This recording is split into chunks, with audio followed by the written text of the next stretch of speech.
I thought I'd start with, this is going to be very free form. This is kind of like a Miles Davis concert. We'll have some questions. We'll have some readings from my book. I will tell some stories, and we'll keep it very casual. I like to start with a story. This is a true story. All my stories are true. There was this hiker in Western Canada, way out in probably British Columbia, way out in the middle of nowhere. And he was enjoying the solitude and the beauty and just being out there by himself, when all of a sudden he heard this thrashing in the woods. And sure enough, he looks over, he sees this giant grizzly bear, 8 feet tall, Canadian grizzly, the tallest of the tall.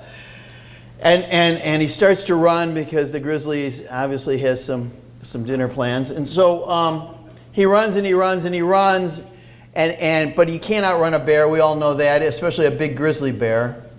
And soon enough, the bear has him cornered. And he goes, "Oh God, help me." And well, sure enough, the winds stop, the sky opens up, there's this beautiful light comes from the heavens, and he hears this voice. He says, "My son, you summoned me, what can I do for you?" And he said, "Well, Lord, this bear is about to eat me. Can you make me a Christian?" And God says, "Well, according to our records, you're an atheist." And they keep pretty good records up there. It's all analog, it's all by hand, but very good records. He goes, "According to our records, you're an atheist, so I can't right now in your time of need suddenly make you a Christian." And the hiker says, "Well, how about if you make the grizzly bear a Christian?" And God's pretty impressed with that. He says, "I'm looking at the rule book, and there's nothing that prevents me from making the grizzly bear a Christian. So let it be." And so with that, the winds resume, the sky closes up, the grizzly bear comes over to the hiker and leans down over the hiker, and he goes, "Lord, bless this meal we're about to enjoy." True story, by the way. I heard it from a friend who heard it from a friend, and he swears it's true. Anyway, this is my book. Yay! It's got Groucho Marx on the cover. I have no idea why Groucho is on the cover, but it's very. This is from my blue period, by the way. This is. I love the cover. This was done by a designer in New York who I've never met, and he did a fantastic job considering what he was working with. I mean, it's pretty humbling when your most distinguished features are your eyeglasses and your ratty-looking mustache that looks like a broom you should have thrown away about 15 years ago. But anyway, I'm very proud of it. It's a collection of my 50 greatest hits. It's a greatest hits album by somebody who's never really had a hit. So there's that.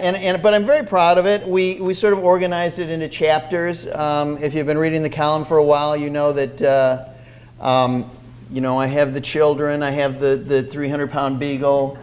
I have last time I checked, I have my wife, Posh. She may have left. It's been about 8 hours. She may have left the house. She's a wonderful woman. This is it reminds me.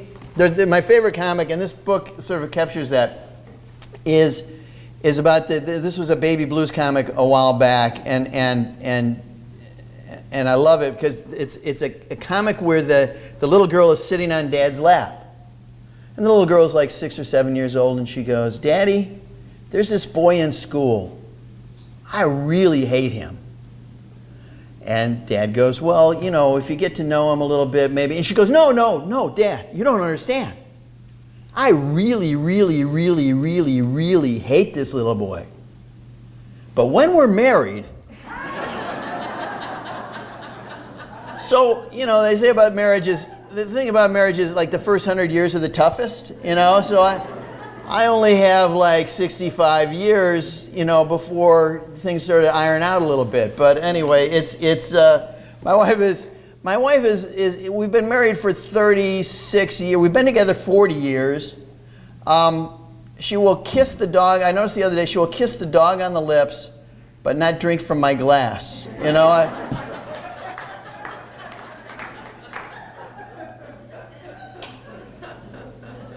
I woke up the other day, and I wrote about this. I woke up the other day, and she's outside in her PJs, and it's dark, and it's coyote season, always up in the foothills near Pasadena, and you know, I keep putting the beagle out in hopes the coyotes will find him. And none is brave enough. And anyway, so Posche is out there and she's screaming at the dog, dropping F-bombs here and there. And I think, you know, I've just given up worrying about what the neighbors think. You know, there's no, why do I care? I mean, I don't really know them anyway. I mean, this is Los Angeles, and so anyway, so there she is, and she finally corrals him and gets him back inside, and I go, oh gosh, you know.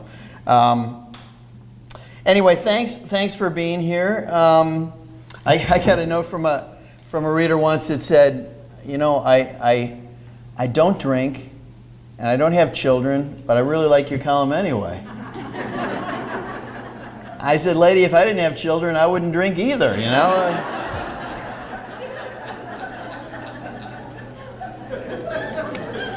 But this wonderful colleague at work, she goes, you know, I really don't think you drink that much. You pretend like you drink a lot, but I'm sure you're just sort of exaggerating. And I said, no, really, I do drink a lot.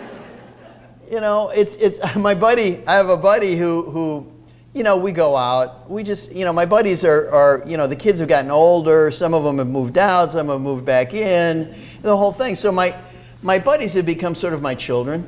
And we'll go out once in a while to a tavern, you know, just to catch up and something like this. And my buddy the other night, we go out and we have a beer or two, maybe 3, might have been 5. And so he gets back, he crawls into bed and he hears that voice, you know, and we sort of like, guys, we know that voice. From the other side of the bed, he hears the voice. He says, you're drunk again, aren't you? And he goes, oh God, how could you tell? And she goes, because you live next door.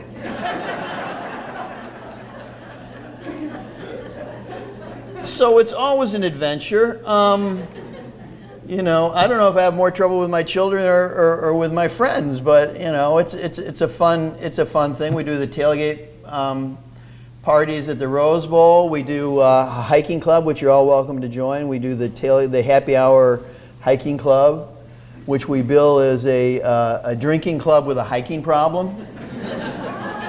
If we could just learn to shake that hiking, we could really have a good time. But we've done hikes all over Southern California. We've been going for about 2 years now, maybe a little bit more. And the idea was we got together one morning for breakfast, and I said, you know, this drinking, it's got to stop. And my friend said, no, that's not going to happen. And I said, well, how about instead of just going out directly to a bar, how about we go for a little hike first? We have a little workout first.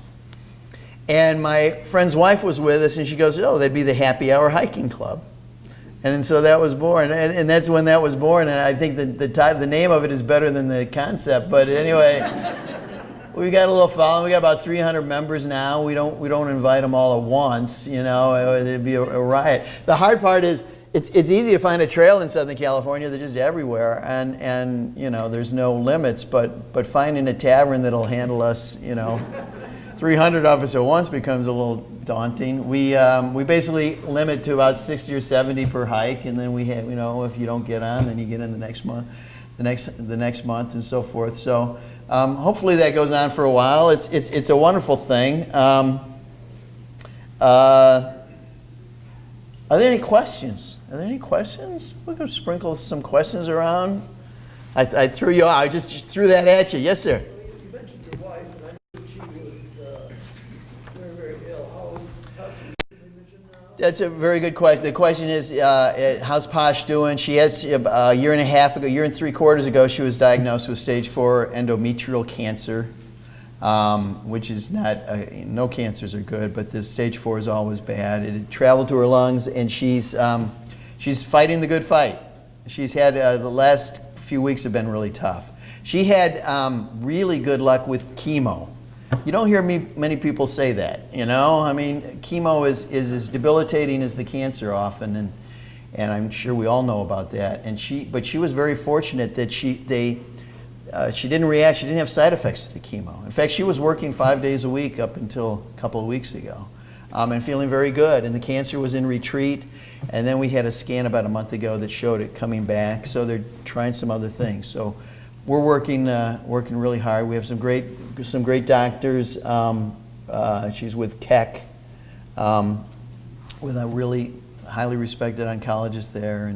And we actually, just to touch all the bases, we went to City of Hope a couple weeks ago just to see what they might have up their sleeves. So we're fighting the good fight, and I got to say, she is so courageous. There isn't a hint of self-pity to her, for all this. So that makes us all stronger, because how can we complain when she doesn't?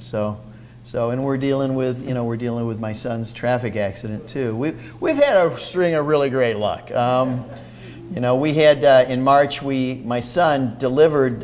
He was a delivery guy for nursing homes, for the pharmacies that supply the nursing homes. So he would be all over Southern California, delivering stuff, sometimes overnight, because it was just sort of a constant thing.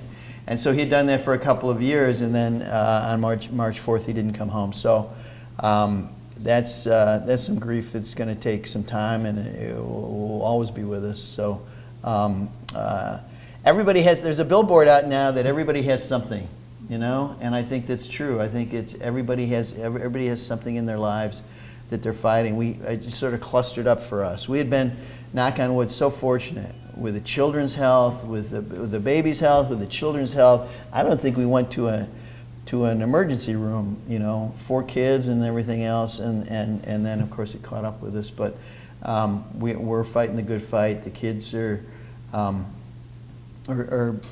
hanging in there. Really great. We have some good news. Is I actually mentioned this, I think, in this week's column, is my daughter Rapunzel, she of the crazy hair.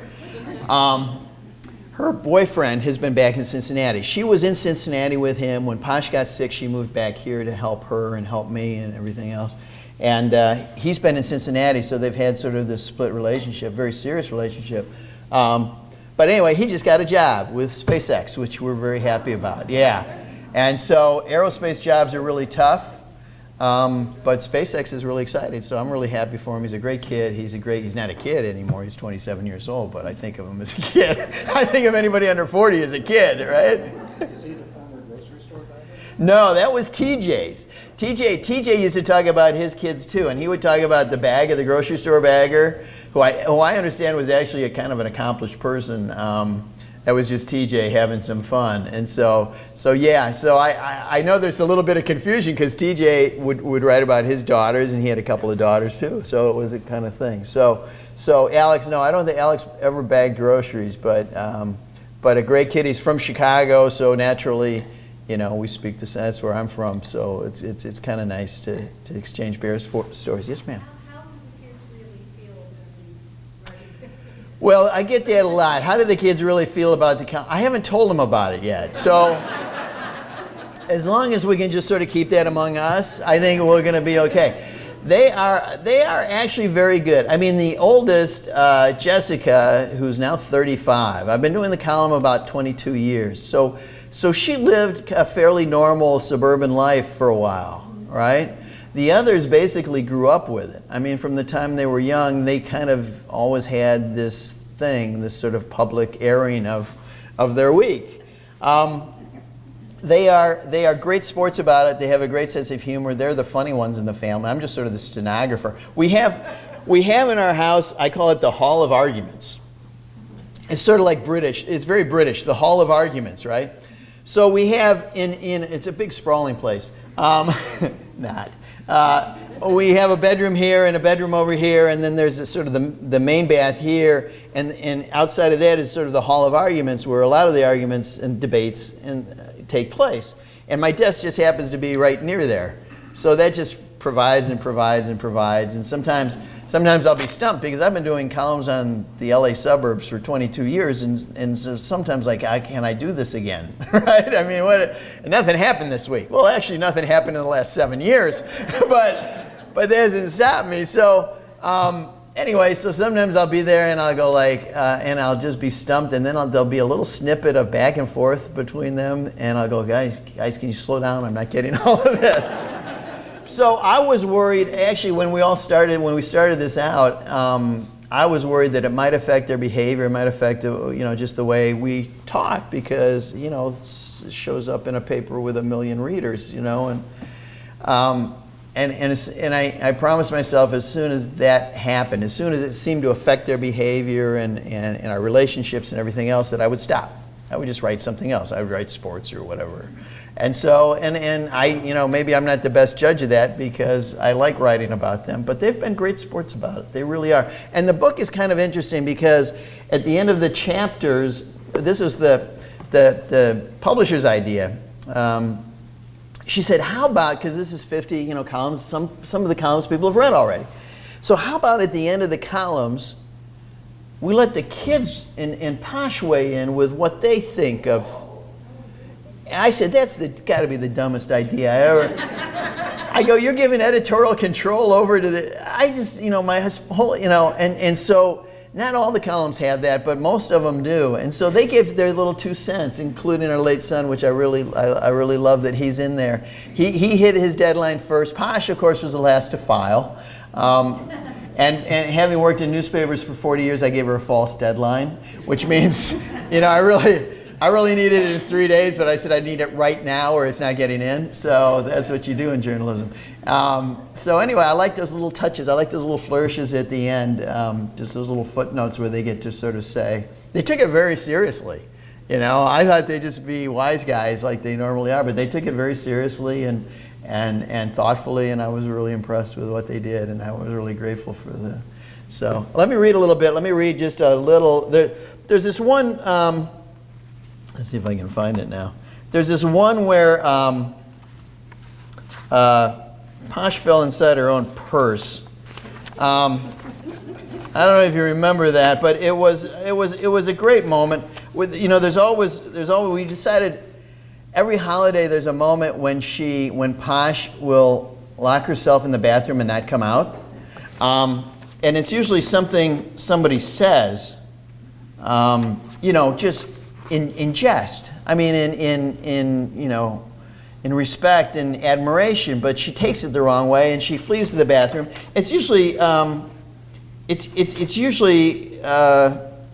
I found that. I'm going to read this one. This is the one when we realize that every holiday she locks herself in the bathroom, and this is one Easter after she has disappeared into the bathroom. Knock, knock. Mom, are you still in there?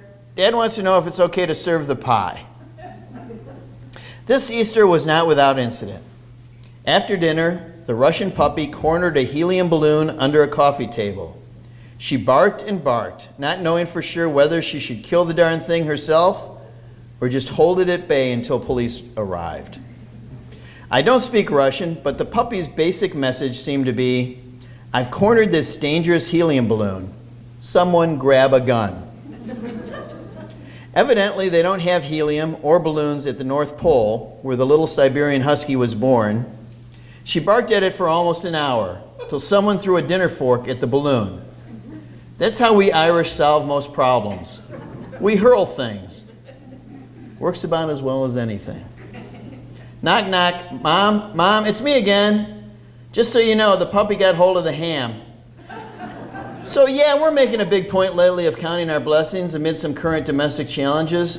Termites attacked the back porch last week, gobbled it like soft hot cheese. And the old clothes dryer finally gave out with 1 billion socks on the odometer. Posh looked and looked to find a replacement that would fit in the custom cabinet. She finally found a stylish little dryer. I think it's European that may do the trick. It doubles as a bread maker. Leave it to the French, huh? So anyway, that's one of the things, and the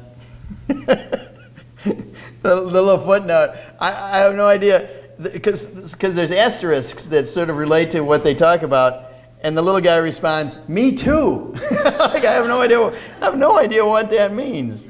But anyway, other questions while I kind of find where Posh fell in her purse? Yes, sir. Do you miss Chicago? Yeah, I do. I mean, I've been out here longer than I ever lived in Chicago, so I consider myself sort of an LA guy now with sort of some heartland tendencies. I mean, I miss it this time of year. I miss October in the Midwest, which was really the only nice weather we had all year. I mean, summers are too hot and winters are miserable, and February and March will drive you insane. You know, it's like that scene in The Shining where Jack Nicholson goes berserk. That's the way you feel in the back east, you know, come March and the sleet and the slush and you've been cooped up and everything else. Sunshine is a magnificent thing, and I think it really, we take it for granted sometimes, but it really does change people's demeanors. It really changes their outlook. It gives them that, you know, literally a sunnier outlook and a nicer way about them. And I think LA people, for a city as big and hectic and congested as it is, I think people out here are pretty darn nice, and I've really gotten to like it a lot. And so, but I miss Chicago. I still root for the Cubs, which is, yeah, well, they did win that fluky championship in 2016. I do have to point that out. So I still don't quite believe it. I wake up every day going, did that really happen? You know? So I miss it. I still have family back there, so I get back there. And so, yes, ma'am. I'm an educator, and I like to encourage kids about writing.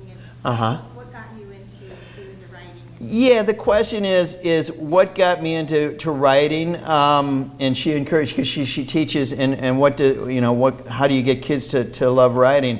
It was basically the only thing I was ever any good at, you know? I thought I was going to be a football player. I thought I was going to be a center fielder for the Cubs. Turns out they had somebody already. In the 4th grade, there was this teacher, Miss Pine, who I still love to this day. And she's out here, say hi later. Miss Pine gave me a great grade on a paper I did about Christmas, ironically enough. I'm still a geek for holiday stories. A story I wrote about, I was in 4th grade, and this read about, you've figured out that there's wait, we have kids here. But anyway, it's a Santa issue, okay?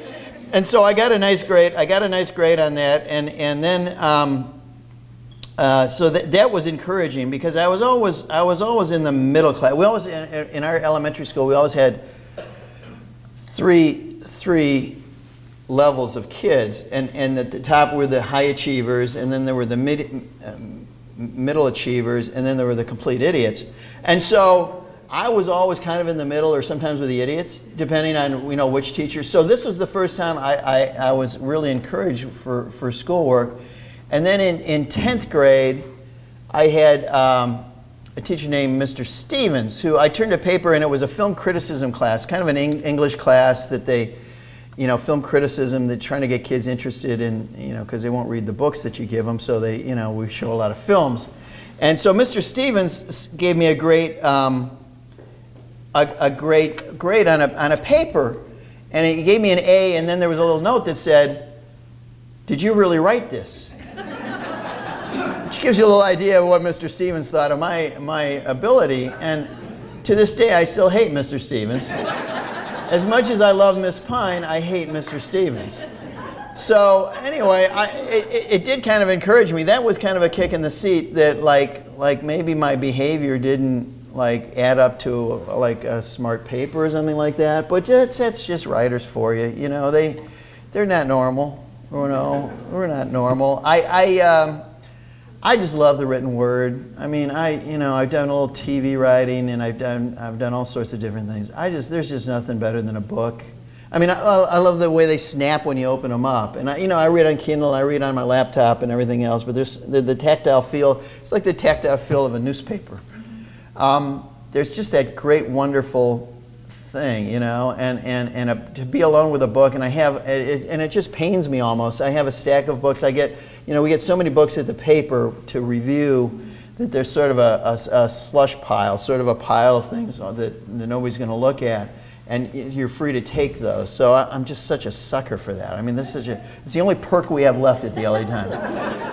And so I will grab, every week or two, I'll grab another book, and so they sit there, and it makes Posh crazy, because it's almost a fire hazard, the way the books pile up. But I love them. I love to read. I try to. My kids are not readers, and it pains me a little bit, because we read to them the way we all did, right? from the time they were 2 years old. We would snuggle in bed, and it's a great moment. I don't regret it at all, but you would end your long day by reading to them. And even on days when you were tired and exhausted, you knew that was important for them because you wanted them to love books. And I think what I did was I just exhausted them. Or maybe that I read them every book and there's just nothing left for them to read. They do read, but that's just not as much as I thought they would. The little guy, who, by the way, the little guy is now taller than me, and he told me that he turns 16 in a couple of weeks. And he says, you know what, Dad, I think when a guy turns 16, he should no longer be referred to as the little guy. So that's actually, we were talking about what they think and everything, but that is a little bit, oh, okay, you'll be the guy. You'll be the guy, whatever. But they are good for us. I'm going to read one more, and we'll take a few more questions, and then we'll sign some books if that's okay with you guys. I want to tell this one. I want to tell one other story before I read. And when we talk about true stories, like the atheist story, this is an absolute true story. We were going to homecoming. My daughter, this is Rapunzel. We were going to homecoming. This is now probably 10 years ago. And kids today, they don't date so much. They don't go in pairs so much to homecoming dances or anything. They travel like coyotes in packs. Okay. So it's the homecoming dance, and so they're going to meet at somebody's house to do pictures, in somebody's backyard to do pictures, and that's sort of a tradition too. So there's going to be 30 or 40 of them at this house, the nice backyard. So we're going to meet her date and his family in the backyard, and so we're getting out of the car, and my daughter is all dressed up, looks beautiful. I said, I hope your date's okay, because her date for the homecoming was on the football team, and he banged up his knee the night before in the football game. I said, I hope he's going to be okay at the dance, and you guys can enjoy the dance, and everything's going to be okay. And she goes, Dad, don't worry. He's been taking Viagra all day.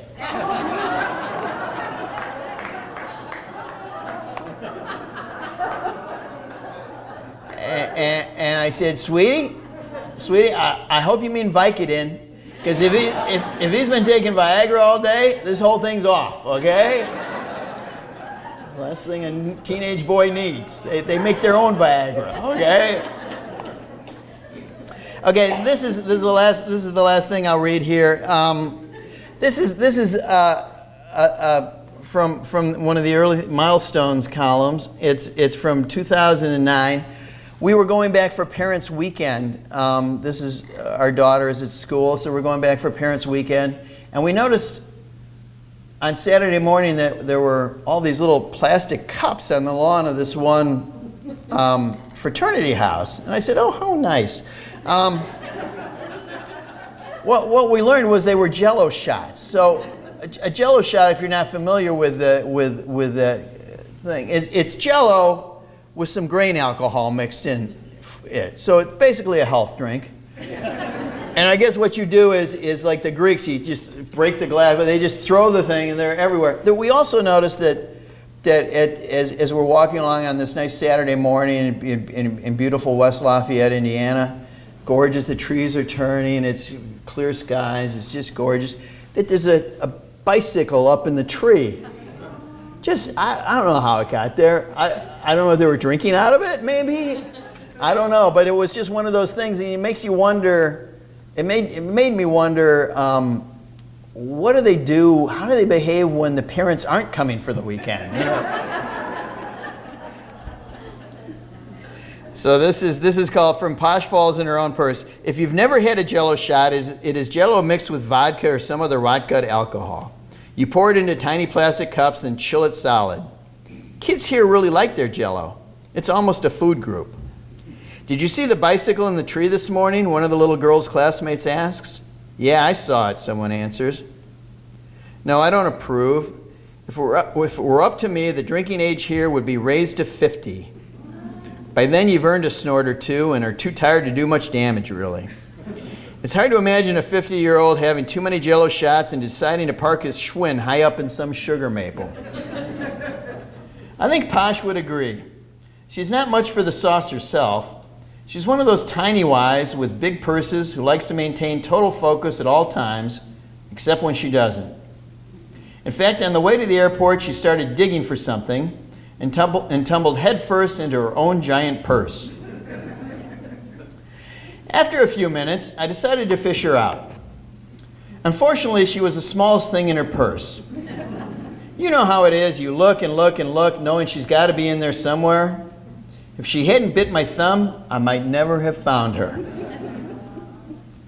So that's Posh in her purse kind of thing. People remember that one, and we'll take a couple more questions, and then we'll do a book signing. Yes, sir? So we love you on Saturday. What do you do the rest of the week? That's a really good question. People wonder that. They go, what a gig this is, right?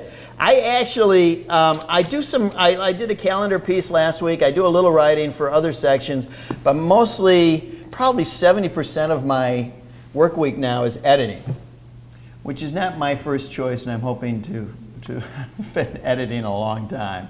And editing other people's copy at this point isn't what usually the way it goes is you start out as a writer and reporter, and then you sort of, you get older and you don't want to like be sent to Taiwan at a moment's notice, in the middle of a Saturday night. So you become an editor. So they don't do that to you anymore. I started it the other way around. I edited for a long time starting out. And then I sort of got back into writing. And so that's what I enjoy. And sort of, I'm probably in the last 5 years of my career. So I kind of want to do it writing. And I have some good stuff coming up and everything else. So but I edit in the feature section, which is travel and food and fashion. That just makes me giggle. I'm editing in fashion. That's hilarious. And home and health and all those kinds of things. So it was a little bit all hands on deck. We had so many buyouts that they didn't have enough people to get the paper out, which is pretty bad. And so 2 years ago, it's been about 2 years now. Somebody who I haven't figured out yet, but I think I know, said, you know what, Erskine's done a lot of editing, why don't you just have him do it? And I go like, oh, I can come up with a lot of reasons, but anyway. But they needed to do this, and it's a great group. The features group is a great group. The Saturday section I really enjoy. But I would like to do more sports, which I was doing for a while, and some calendar pieces. I'm doing that. I always liked, I'm sort of a junkie for Hollywood, I got to admit. I really do enjoy reading about it. And there's that tabloid they produce during award season called The Envelope, right? It's all about award season and what's been nominated. And they do those roundtables with the directors and the actors, which I think are really interesting. And so I'm going to start doing some pieces for that, just some humor pieces. I don't know when this comes out, but so I like doing that. So I just kind of mix it up kind of thing. So I keep busy. Yes, sir? Did you take any journalism classes? Yeah, did I take any journalism classes? You wouldn't think, right? It was funny because I had planned on being a lousy lawyer. As I was an undergrad, I didn't know what I wanted to do. And so I knew a lot of lawyers who some of them weren't very good, but they all made pretty good money. So I go like, I'll be a lousy lawyer too, which is really not a good career path, okay? And I took all my buddies, just my circle of buddies, a lot of them were in advertising and marketing and some journalism and stuff, and they were raving about this beginning writing course they took. They just had a great time. Part of it was the professor was really inspiring and everything like that. The difference that educators make. So I took it. Again, it was like Miss Pine and Mr. Stevens.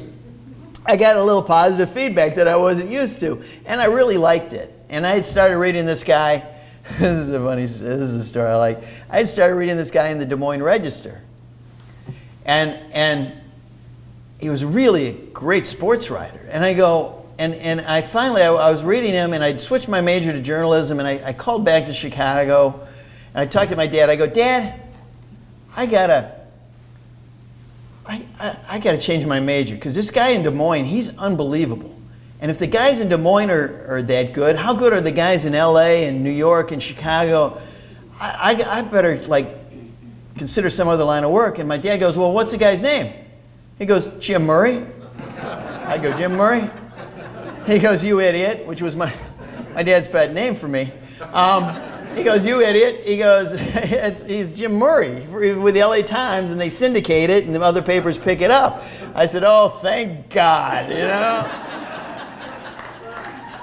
Can you imagine? Anyway, I'll take one more question. Yes, ma'am. And I'll answer other questions as we sort of hang out there. Yes, ma'am. When are you going to write Fan of the House again? Well, that was kind of what happened was when they ran out of editors, they asked me to quit Fan of the House and just edit instead of doing that. So that's yeah. So I want to get back into Fan of the House. That absurd. I don't know how you can have a 36-year-old. You don't even look the way you are. Thank you very much. I feel like 105 right now.